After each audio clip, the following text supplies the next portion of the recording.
Hi everyone, आज खूप दिवसानंतर अशा लांबच्या भटकंतीसाठी निघालो आणि कुठे जायचं आहे ना हे पोहोचेपर्यंत मला माहिती नव्हतं.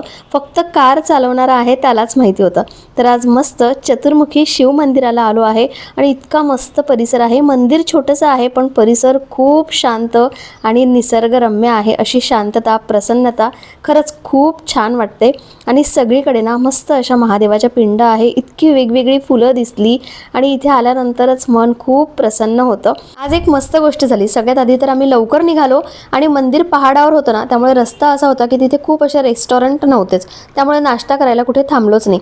आणि इथे आल्यानंतर मस्त एक्सप्लोअर केलं, पहाडावर चढलो आणि खरंच खूप मस्त वातावरण होतं. त्यातल्या त्यात आम्ही 9 वाजता इथे पोहोचलो होतो, सो ऊनही तेवढं नव्हतं. मस्त एन्जॉय केलं. त्यानंतर भूक लागली होती म्हणून खाली उतरल्यानंतर नाश्ता केला, मुलांनी थोडंसं खेळलं आणि म्हटलं चला जवळपास आणखी काय आहे बघूया.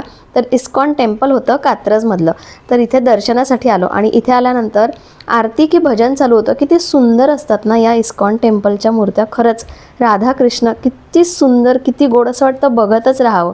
तिथेही दर्शन झालं.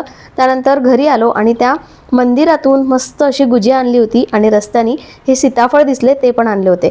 माझ्या कृष्णासाठी सुद्धा त्या मंदिरातूनच मी थोडीशी शॉपिंग केली आणि असा घालवला आम्ही आजचा दिवस. चलो भेटूया नेक्स्ट व्हिडिओमध्ये. तोपर्यंत बाय बाय.